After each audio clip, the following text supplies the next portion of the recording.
স্বাস্থ্যসেবায় আধুনিক প্রযুক্তির বিকাশে সরকার গবেষণা ও উদ্ভাবনকে সর্বোচ্চ গুরুত্ব দিচ্ছে। প্রয়োজনীয় পরীক্ষা নিরীক্ষা, মান যাচাই এবং উৎপাদনের ক্ষেত্রে সরকার সহযোগিতা দেবে, এমন আশ্বাস দিয়েছেন প্রধানমন্ত্রী তারেক রহমান।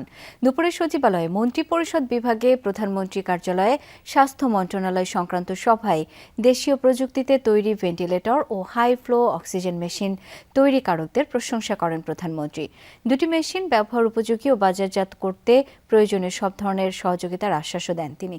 এ সময় সভায় সংশ্লিষ্টরা দেশীয় প্রযুক্তিতে তৈরি দুটি চিকিৎসা যন্ত্রের কার্যকারিতা, সম্ভাবনা ও ভবিষ্যৎ পরিকল্পনা তুলে ধরেন।